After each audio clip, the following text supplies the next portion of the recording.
The top stories: Prime Minister Abiy Ahmed calls on business community to support government in combating corruption.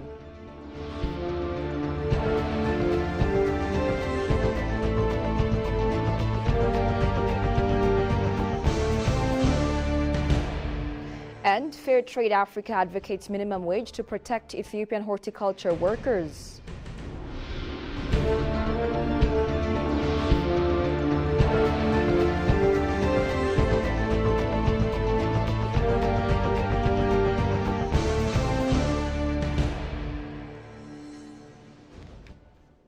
Hello and welcome to EBC World, the voice of Pan-Africanism. With the news, I'm Tabitha John. Do stay with us. President Taye Atske-Selassie said Ethiopia and Armenia are bound by the profound historical connection, which paves the way for a strong foundation for future cooperation. President Taye received and held discussions with Armenia's Deputy Minister of Foreign Affairs, Vahan Konstanyan, at his office. The Deputy Prime Minister of Foreign Affairs conveyed a message to President Taye from the Armenian President Vahan Khachaturian to visit Armenia. The president told the Deputy Foreign Affairs Minister to actively encourage Armenian investors and business leaders to consider Ethiopia as a prime destination for investment.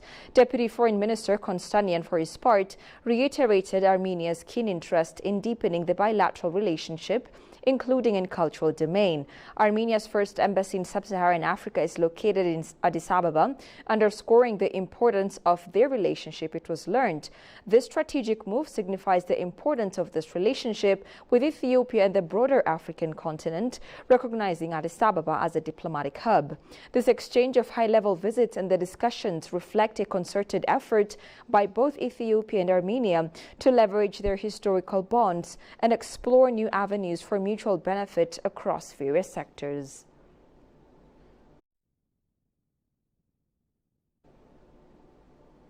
Prime Minister Abiy Ahmed has called on Ethiopia's business community to work closely with the government to curb corruption and strengthen accountability across public institutions. The Prime Minister made the call during a consultative meeting held with business leaders drawn from across the country. The forum was organized as part of the government's preparations for the upcoming fiscal year, with the aim of incorporating feedback from the private sector into national planning processes. During the discussion, the Prime Minister pointed out that the government utilizes all public resources for national development and rejected claims of widespread corruption within federal institutions. The Prime Minister urged the business community and institutions such as the Revenue and Customs Authority to play an active role by reporting instances of bribery and malpractice in government offices. He underlined that no government official, including ministers, would remain in office if credible evidence of corruption is presented against them. While encouraging public vigilance, he also cautioned against politically or ethnically motivated accusations that lack substantiation, warning that such practices undermine efforts to ensure genuine accountability. The Prime Minister concluded his remarks calling for full cooperation of the business sector and the wider public to eliminate and reduce corruption.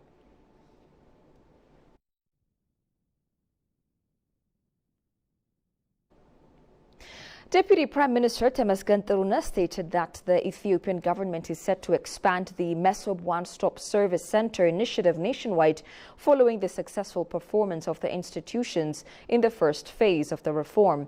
The Deputy Prime Minister highlighted the progress of the initiative after chairing the 5th regular meeting of the Main Committee on Public Service and Administration Reform.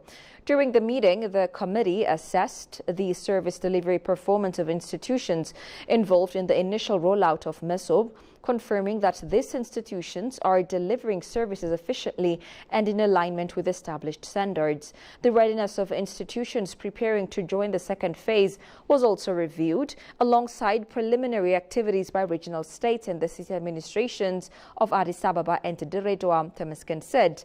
Temesgen explained that an operational roadmap has been outlined for institutions entering the second round, guiding how they should implement their services across all regions and the 2 city administrations. The Mesob initiative is a flagship public service reform designed to modernize government service delivery through streamlined, citizen-centered operations in Ethiopia.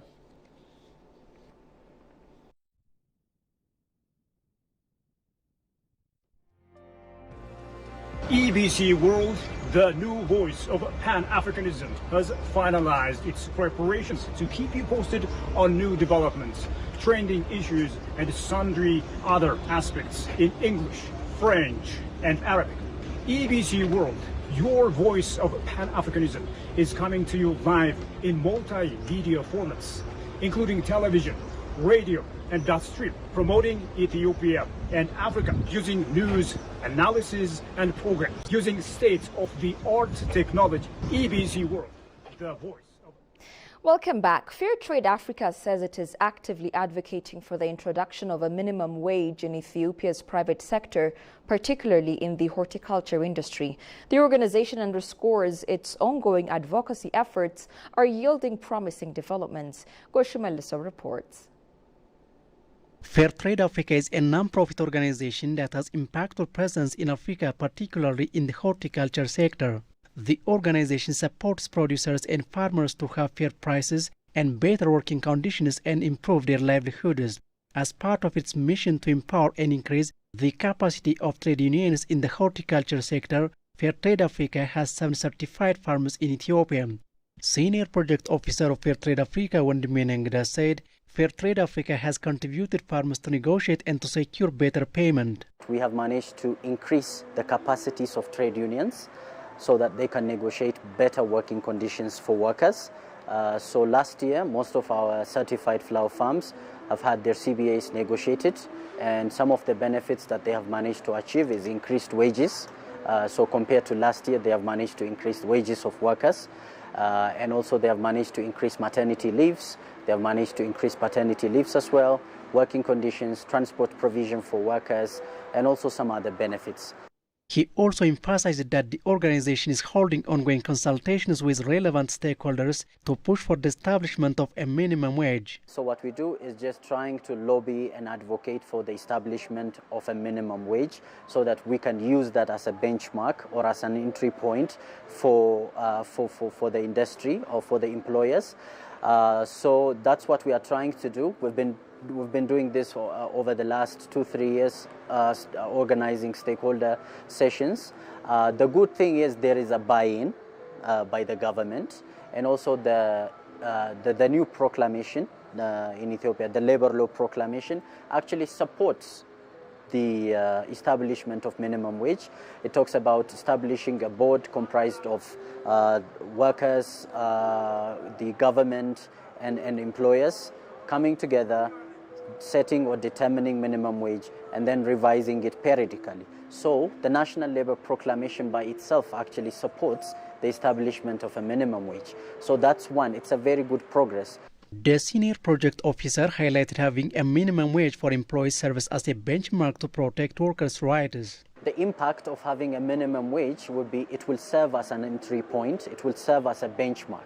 So employers or investors would not exploit the labor in the country. So, labor should be compensated properly, and there is an amount that should be paid for your labor in exchange for that.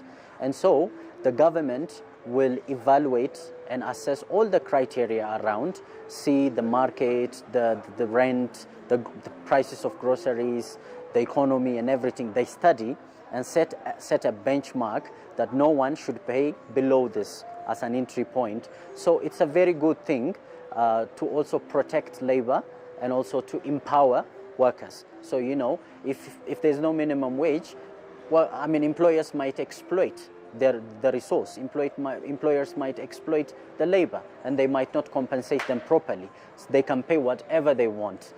According to Fair Trade Africa, the Ethiopian government is now taking concrete steps to set a minimum wage framework and is expected to roll out legislation in the near future. Armenia's Deputy Minister of Foreign Affairs, Vahan Kostanian, lauds Addis Ababa's massive infrastructure development to transform the city, stressing the need for a deepening cooperation with Ethiopia across multiple sectors. Deputy Minister of Foreign Affairs, who's in Ethiopia for an official working visit, shares his deep impression on the remarkable progress of the Ethiopian capital under the Corridor Development Initiative. Jerusalem Petzaha has more. Approached by Ethiopian news agency, Armenia's Deputy Minister of Foreign Affairs, Van Konstantian, highlighted the Addis Ababa City Corridor project, also known as the Smart City project, as the prime example of Ethiopia's commitment to urban development. It is my first trip. It's already the third day that I'm spending in the lovely city of Addis Ababa, and I am very happy and amazed to see the developments and a big construction which is happening in the city. And besides the constructions, first of all, I guess the people, the lovely people of Ethiopia, which are very hospitable, creating the atmosphere to feel home. Moreover, the Deputy Minister emphasized that Ethiopia and Armenia share long-standing bilateral relations that date back to the 3rd and 4th century. Particularly, the relationships between the two countries have been gaining momentum over the past decades, characterized by deepening cooperation in various fields, he stated. Nowadays, when we already have the independent state of Armenia, and we already have 32 years of diplomatic relations between Armenia and Ethiopia, I do believe that there is a unique chance to build on the historical friendship of our two nations and of our two peoples, and to strengthen bilateral interstate ties. The Deputy Foreign Minister further elaborated that the two countries also have commonalities and share various agendas, including multilateralism and financing development agenda at the global arena. Some specifics which are common for our two countries. One of them is that both Ethiopia and Armenia are landlocked developing countries. Exactly. And promoting the LLDC agenda is on our list of cooperation. There are different areas where same LLDC group of countries can work and act together, be it financing for development agenda, which is nowadays very big priority in UN and in multilateral arena, social summit, many others. So we have a very good potential to cooperate. Konstantin's visit underscores the potential for Armenia and Ethiopia to collaborate on infrastructure and sustainable development projects, leveraging each other's experience and expertise to achieve common goals. And finally, the Australian Embassy in Ethiopia has hosted an event to create awareness and support for the conservation efforts of Chengefa Wildlife, a wildlife protection charity in Ethiopia's Bale and Semin Mountains National Parks. Australian Ambassador to Ethiopia Peter Hunter highlights the growing urgency of addressing climate change and its impact on the region. Tigist Hernis has more from the Ethiopian News Agency. The Australian Embassy in Ethiopia has hosted an event organized to create awareness and support for the conservation efforts of Chentega Wildlife, a wildlife protection charity in Ethiopia's Bale and Semin Mountains National Parks. The gathering brought together conservation experts, diplomats, government officials, and media representatives to highlight the strategic importance of wildlife protection in Ethiopia. Australian Ambassador to Ethiopia Peter Hunter stressed on the occasion the growing urgency of addressing climate change and its impact on the region. My contention is that for those of us in this space, in the space that connects up a range of international themes, please let's work together. And I go back to my opening comments. Australia's place here is to help out, is to be a partner of choice, to join friends together, to look for ways we can look for solutions in that space. That's why we're convening this evening, is to bring friends together and to start that dialogue, to be asking ourselves questions in this space. Ethiopian Wildlife Conservation Authority Director General Kumera Waqjira said the event is pivotal in raising awareness among the diplomatic community about the country's efforts in wildlife conservation. Chentega Wildlife CEO Greg Murphy spoke about the organization's ongoing projects in Ethiopia, particularly in the Bale Mountain National Park. We are in a collaboration with the Ethiopian Wildlife Conservation Authority, which is trying to strengthen national capacity to look after incredible landscapes across Ethiopia, like the Semin Mountains National Park, specifically right now, Bale Mountains National Park, which is where we're doing our first training. But I've got to say very clearly that this is only in collaboration with a lot of the other hard workers that are out there. specifically the Ethiopian Rangers. We've also got some of the NGOs like Frankfurt Zoological Society, African Wildlife Foundation, and it's that collaborative teamwork that makes some of these, these goals achievable. Ethiopia's commitment to these global initiatives is clear, and events like this are crucial to strengthen international partnerships and securing continued support, the CEO noted. You're watching EBC. A quick reminder of the top stories. Prime Minister Abiy Ahmed calls on business community to support government in combating corruption.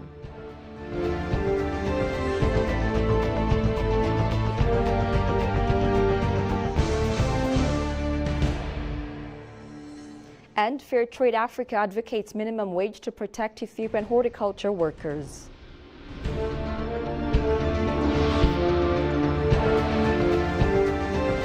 That's all we had for now. I'm Tabitha John. Many thanks for watching. Goodbye.